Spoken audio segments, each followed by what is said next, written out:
سر ہم بات کر رہے ہیں انویسٹمنٹ کی.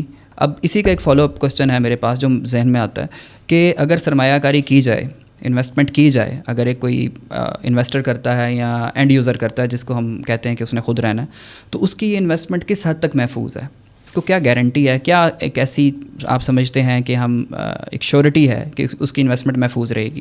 دیکھیں، اگر آپ کا اشارہ ڈاکیومنٹیشن کے پوائنٹ آف ویو سے ہے، اس کی طرف ہے، تو ڈاکیومنٹیشن کا میں آپ کو تھوڑا سا وضاحت کر دوں کہ سی ڈی اے میں جب ایک ڈیولپر ایک بلڈنگ بناتا ہے تو پلاٹ اس کے نام پہ ہوتا ہے، وہ اس کی پرائیویٹ لمیٹڈ ہو، سول پروپرائٹر ہو یا اے او پی ہو، وٹ ایور، اس کے نام پہ ہوتا ہے. جب وہ بلڈنگ بن جاتی ہے تو اس کا پروسیجر یہ ہے، اس کے کمپلیشن سرٹیفکیٹ لیا جاتا ہے اور اس کے بعد اس بلڈنگ کا جتنے بھی یونٹس ہیں ان سب یونٹس کا ایک سپوز 100 یونٹس ہیں تو 1/100 حصہ لینڈ میں آ جاتا ہے اس الاٹی کا، اور اس کا لیٹر ڈکٹیٹ کرتا ہے کہ فلاں فلور پہ فلاں سائز کا اپارٹمنٹ اس کا ہے. تو وہ اس لیٹر کو پھر لے کے جا کے پھر کہیں بھی مارگیج کرا سکتا ہے جہاں بھی اس نے یوز کرنا ہے، تو اس کی ایکسیپٹنس نیشن وائڈ ہوتی ہے. ہم کیونکہ آر ڈی اے میں پنجاب میں فال کرتا ہے، تو پنجاب میں ہمارے پلاٹ کی اس وقت انتقال اور رجسٹری ہوئی ہے along with ممتاز سٹی کا الاٹمنٹ لیٹر.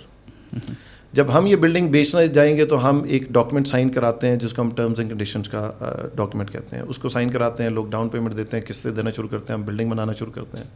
بلڈنگ کمپلیٹ ہو جاتی ہے، قسطیں کمپلیٹ ہوتی ہیں، پھر ہم نے ان کو ایک فائنل ڈاکیومنٹ دینا ہوتا ہے. وہ ہمارا ایک ان ہاؤس ڈاکیومنٹ ہوگا. اس کے بعد ہم اس کو لے کے جائیں گے سوسائٹی کے آفس.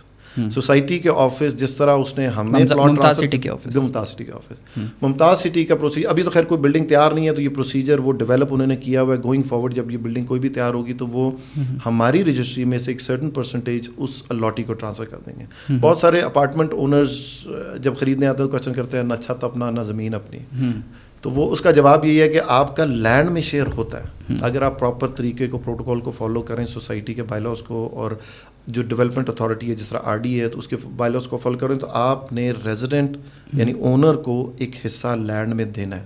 اچھا، وہ بلڈنگ آج ہے کل نہ ہو، 100 سال 200 سال بعد جب یہ بلڈنگیں بہت ساری ہم نے دیکھی ہیں ڈیمولش کی جاتی ہیں دوبارہ بنائی، تو لینڈ میں ہمیشہ ضروری ہے کہ لینڈ تو کہیں نہیں جائے گی، تو لینڈ میں ان کو دینا. بہت ساری سوسائٹیز ہیں، وہ پرائیویٹ لمیٹڈ بھی ہیں، بہت ساری وہ لیٹر ایشو کرتی رہے تو اس لیٹر کی مارکیٹ میں یعنی بینک کے آگے کوئی حیثیت نہیں ہوتی، نہیں والی ہوتی. تو وی ول میک شیور کہ ہم اس کا لینڈ میں حصہ دیں. جب اس کے پاس رجسٹری انتقال میں ہاتھ ہوگا، کچھ ڈاکیومنٹ کو چیلنج نہیں کر سکتا، اس ڈاکیومنٹ کو اس کی اوتھینٹسٹی کو چیلنج نہیں کر سکتا، اس کی ورتھ کو کوئی چیلنج نہیں کر سکتا. صحیح. تو اس کے پاس وہ ڈاکیومنٹ وہ ہے جو ہم ایگزیکیوٹ اس کو ایونچولی کرا کے دیں گے. جب اس نے پوری پیمنٹ کر دی ہوگی، بلڈنگ میں رہنا شروع کر دے گا اور بلڈنگ آپریشنل ہو جائے گی.